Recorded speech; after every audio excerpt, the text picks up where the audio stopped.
Continuing to read from Lama Yeshe Losal Rinpoche's From a Mountain in Tibet, from page 81.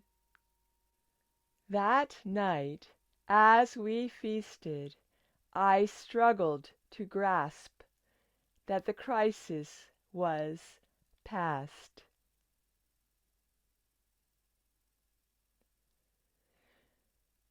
We were out of danger from starvation and Chinese soldiers alike. It was too much to take in.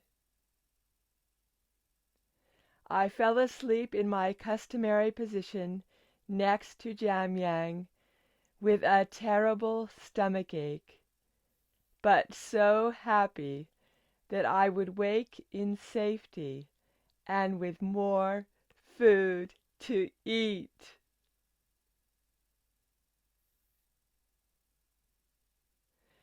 Our journey was not over, but from this point onwards we were at ease. Our anguish at the fate of our companions was still raw, but we knew that we would achieve our objective and arrive in India. We had come very close to dying, though.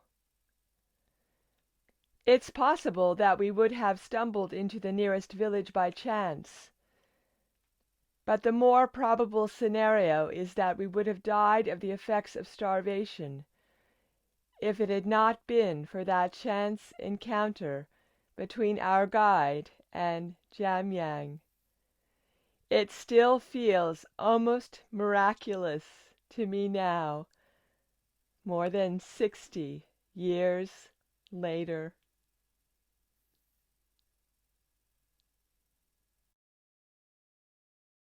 I have been asked how I overcame this ordeal. First of all, it's important to note that many of us did not survive. Even a mentally disciplined and physically fit person is no match for prolonged starvation and exposure.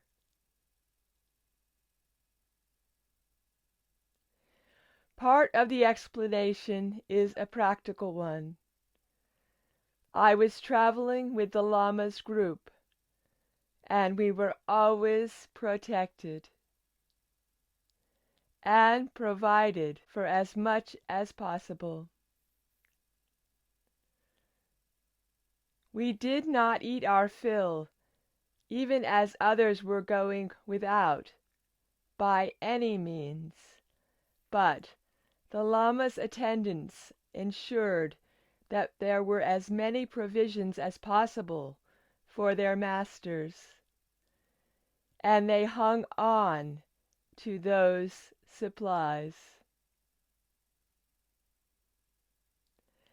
I had also, as I've said, learned more about forbearance and the withstanding the second arrow than I had realized during my time in Droma Lakan. The wider explanation, I believe, is that I was surrounded by people who knew something essential about how to trust in their innate wisdom and goodness. Akong and Trungpa were able to stay positive and committed to the idea that they were doing their best. Their courage did not falter, because their faith in their inner Buddha potential did not falter. Trungpa trusted in his divinations, and we trusted him.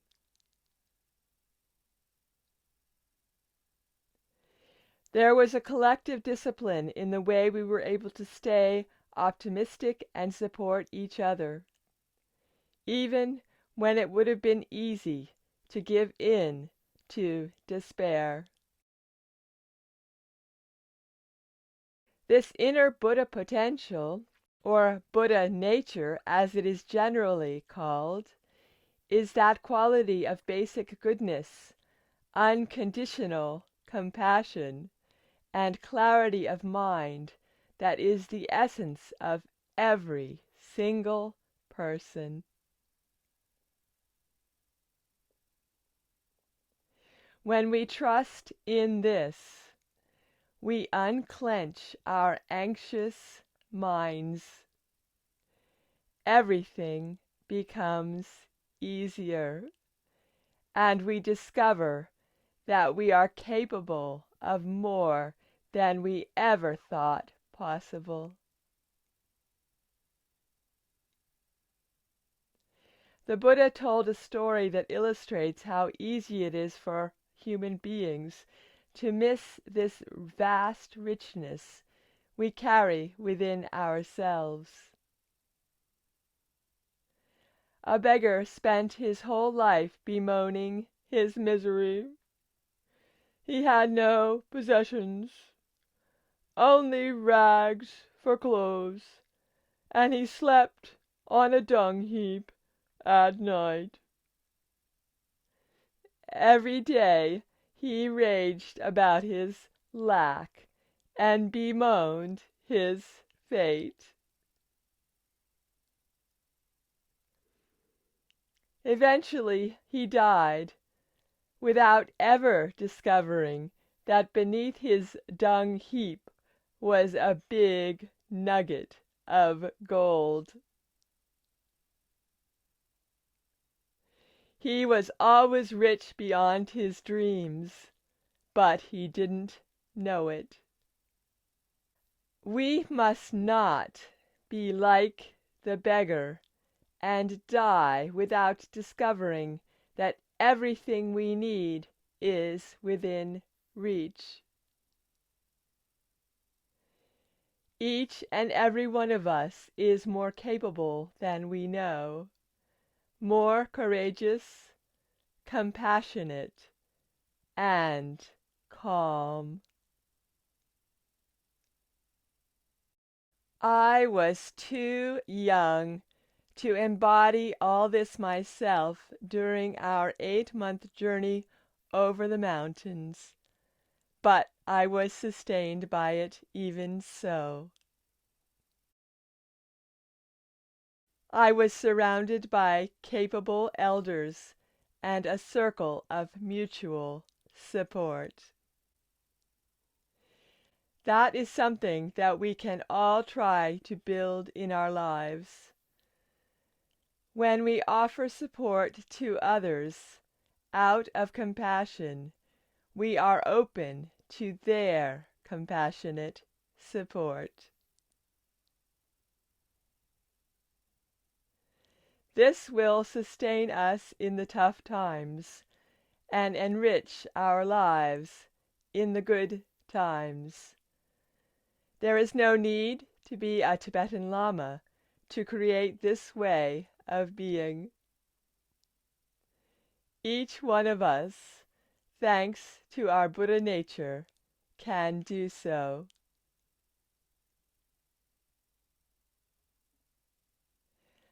On 31st December, we reached the village of Bedong. We had spent 3 days trekking down the southern slopes of the Himalaya, crossing the Brahmaputra once again, then moving towards the Assam region of India. When we reached Pedong, after an arduous climb, we decided to call a halt and rest properly before the final leg of our journey to the newly constructed border post, which was a day's walk away. We were welcomed warmly by the locals and spent 2 weeks there. It was such a relief to enjoy the luxuries of a full belly and a restful night of sleep, and then to awaken to safety. One feature of village life that was new to all of us was the custom of drinking beer. Fresh water was in very short supply. The women had to walk down one of the valleys and dig a hole into which water slowly trickled, so beer was the preferred drink. At first all the monastics in our party refused it, since intoxication was forbidden. But after a while, and out of necessity, they relented. The beer wasn't very strong, but we drank quite a lot of it. I have wondered whether Trungpa's subsequent problems with alcohol might have had their origin in that time.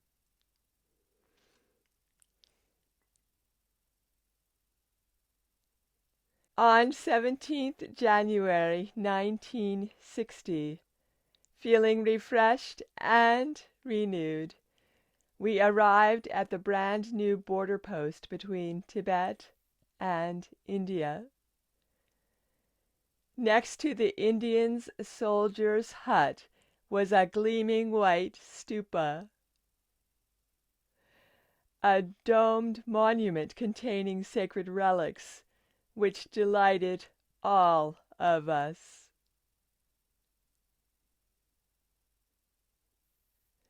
It was wonderful to see this familiar symbol of our Buddhist faith in this alien setting.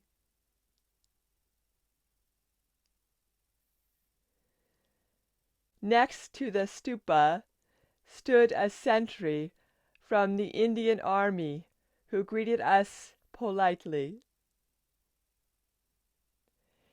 The freshly painted sign behind him read, Bharat in Hindi and India in English, against a background of the Indian flag. We had made it.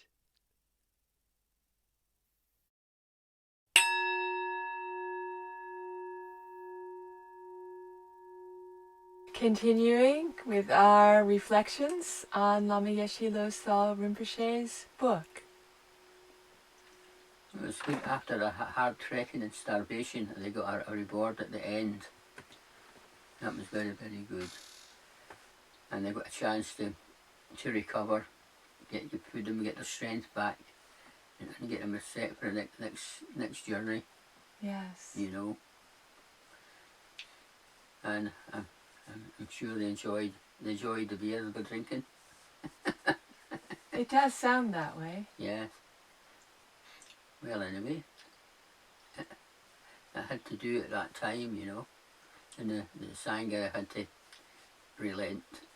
So I don't know how that works with their vows, but maybe in a situation like that it's okay. Yeah. I mean, when Gampopa met Milarepa, he had to drink beer out his cup, you know. He had to relent and drink beer, Gampopa. That's right, in the story.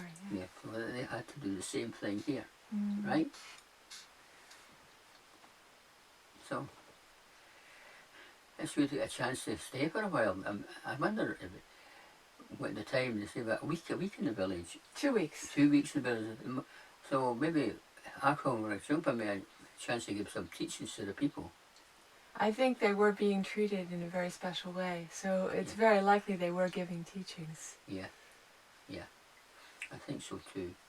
It wasn't mentioned there, but however, we'll probably do it later on, won't we? Yes. Yes. Yes, and it's good after they did another trek and they had a good long rest. We were only that far away from the borders. It's good that they settled and got made sure they had their strength back and their food that they needed. So for our next set journey Yes. into India. And that'd be probably different. It was very hot there. We weren't used to that strong heat to get in India, you know. Yeah, so you're anticipating a whole other set of challenges. That's right. That are quite different than the ones that they've already encountered. That's right. So they said all the cold and the ice and the freezing, now they're going to suffer to go through the heat. One extreme to another, isn't it? That's right. And all to bring the Dharma to the West. That's right. Or all to bring the Dharma out of Tibet to benefit all the people that they encounter, both in Asia and in the wider world. So it's good. I think we had some good texts and valuables to take over with them. Save something. I think it must have got lost with the pack animals, you know. Or not unless they buried some in different places and they marked it so they know where to collect the next time, you know. The key was they were bringing the teachings out within their own experiences and within their own bodies and their body, speech, and mind, wasn't it? So that they were themselves the most precious way of the teachings being transmitted from one place to the other. Yeah. That's right. It's pity they had so difficulty getting water. Had to go all the way down to a valley to tap water. Yes. That would take a long time to collect and then carry it back, you know. That's why it was in such short supply in that location. That's right. It was inaccessible. Yeah. But he didn't have any way of digging a borehole. By now they might have one. Yeah, but now maybe yes. But anyway, they had to manage them without that. But it seemed to be scraped by. That was good. And they probably when they were leaving, the probabilities of people would come and see them off too. Yes, most likely. That's very much like to come and see them off. And then they go so far and then let them carry on their journey, you know. Yes. It's good when it got to the border, the Indian guard was treating them politely and that stupor being there, you know. What a surprise. You know, I think he was told about escapees coming across and they were aware of that, you know. They were anticipating it, even though people outside of Tibet had not come to the rescue of the Tibetan people directly.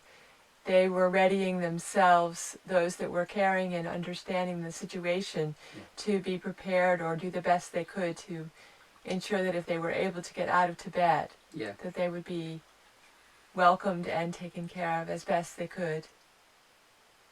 Yep. So what did you think about the teaching that Lama Yeshe Rinpoche included in this section about Buddha potential or Buddha nature within everyone? Yeah, everybody has a Buddha nature. It's caught up with our obscurations.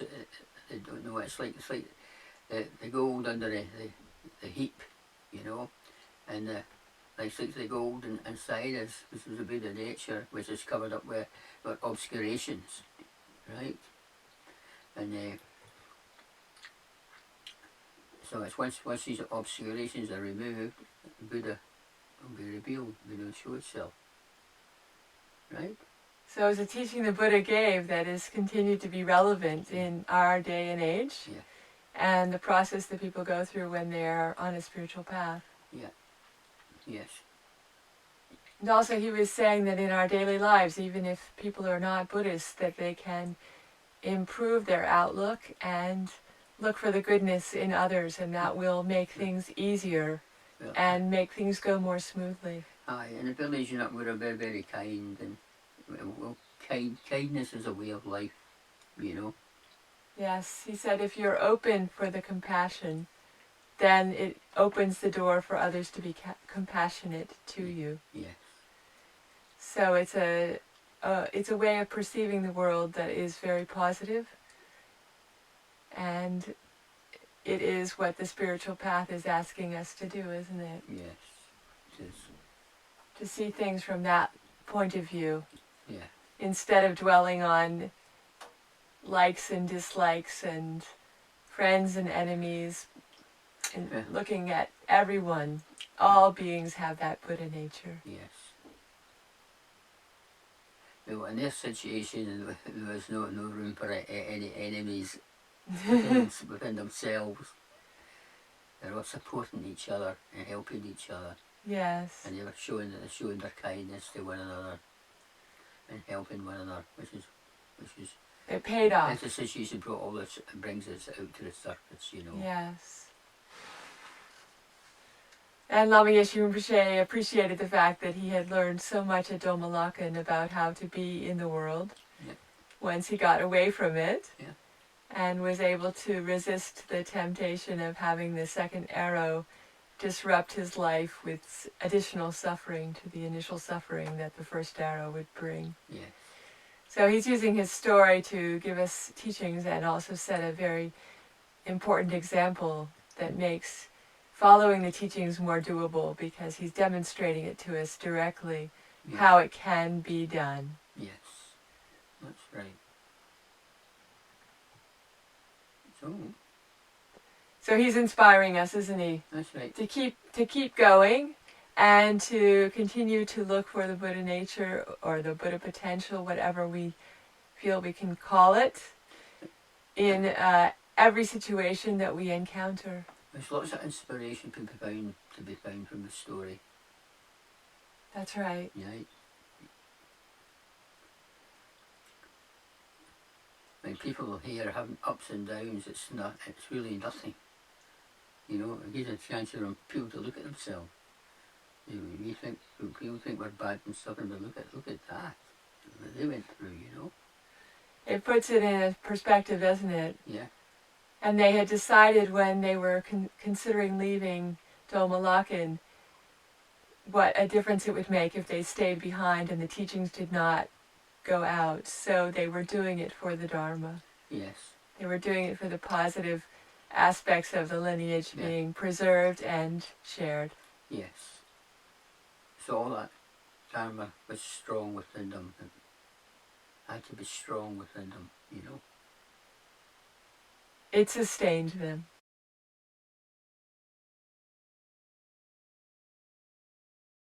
A lot of people with the Dharma teachers is not strong enough in their minds.